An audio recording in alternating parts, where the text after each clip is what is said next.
Ending their lives and liberties.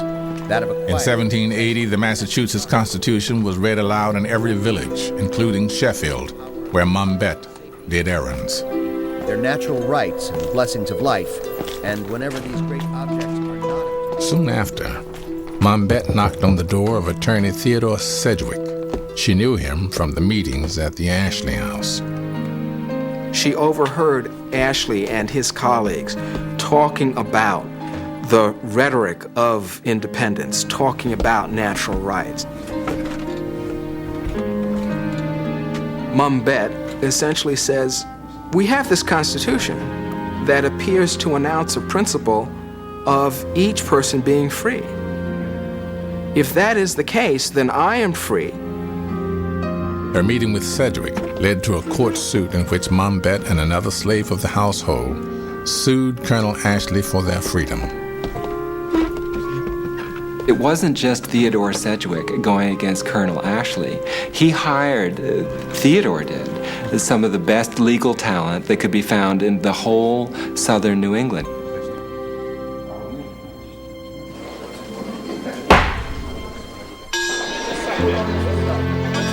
In 1781, Mum Bet won her case and announced that she would thereafter be known as Elizabeth Freeman. Her victory helped pave the way for the abolition of slavery in Massachusetts 2 years later.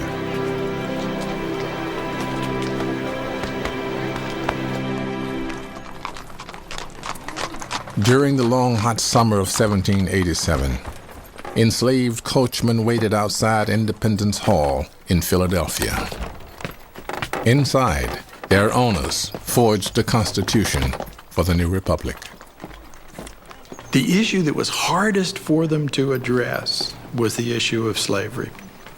And they simply postponed it all through that hot summer to the very end of their debates, and they finally brought it up and addressed it.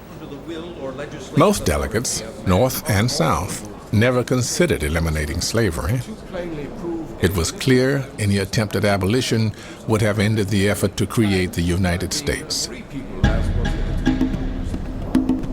While the deals around slavery would shape the national debate for the next 70 years, the words slave or slavery never appear in this founding document. Now, they do refer to the institution in several indirect ways.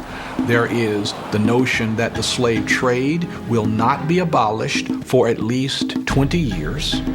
There is the notion that a person who owes service to a master in one state cannot escape that service by removing himself to another state. Now, that's kind of a fugitive slave clause, but they don't use the word slave or slavery.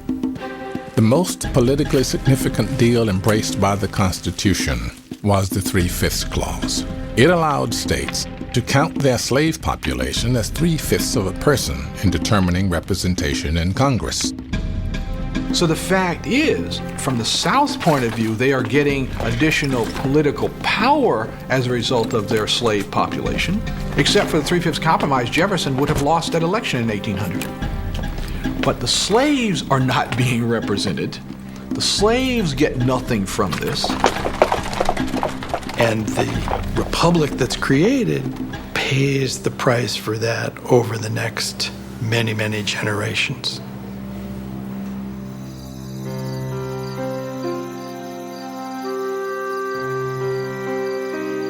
Black people were betrayed by the new Constitution.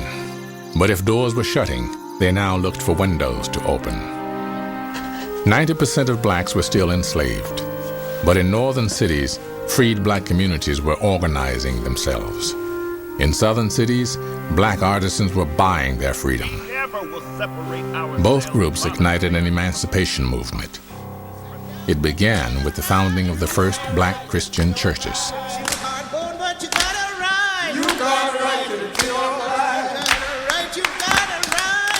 It reinforced family and community. It provided the opportunity for men and women to exercise leadership roles.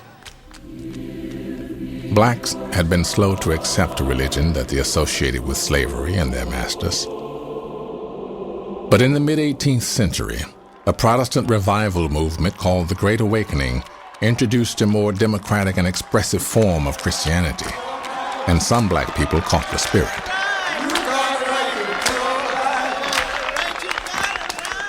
Some slave owners, inspired by the values of the Great Awakening and the principles of the new nation, began to free their slaves. Not Thomas Jefferson. In the 1780s, Jefferson published his only book, Notes on the State of Virginia. In it, he argued against this great political and moral evil of slavery, yet at the same time he wrote that blacks were mentally inferior to whites. It appears to me that in memory they are equal to whites, in reason much inferior. He suggests that they are not as bright, as smart, as intellectually gifted. Jefferson's theories fueled both sides of the slavery debate. And while he wrote that black people should be free, he never used his power to free them, including during his presidency. Instead, he supported shipping former slaves to Africa. Jefferson apparently believed that you could not have emancipation without having colonization, which is to say that we can't just let them be free here. That won't work. So if we are going to emancipate them, we have to send them somewhere else. While some blacks supported colonization, most leaders in the freed black communities of the North denounced the idea. You know, one of the things that these free blacks said is, I'm a citizen of the United States.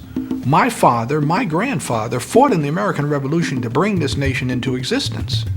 I have as much right to be an American, to live in America, as anybody here.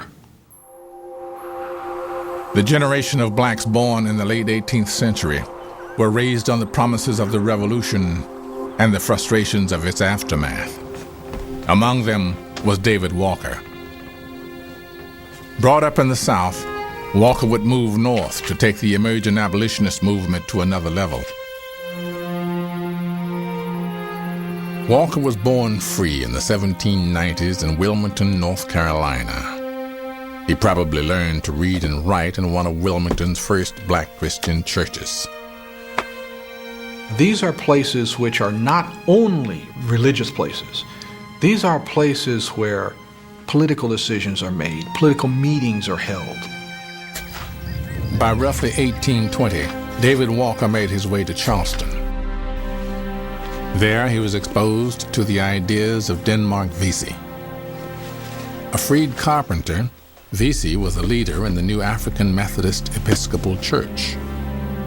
David Walker learns from Denmark Vesey. The Bible could be a very, very important tool in giving blacks the strength to resist their enslavement. And he sees how the church in Charleston could be a center for organizing blacks just in terms of numbers and also ideologically rallying them.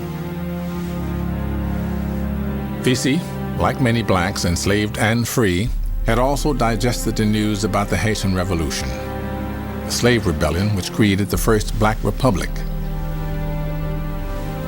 By 1822, while David Walker was in Charleston, Vesey was organizing a massive rebellion. But someone leaked it, and Vesey, along with more than 30 others, was executed.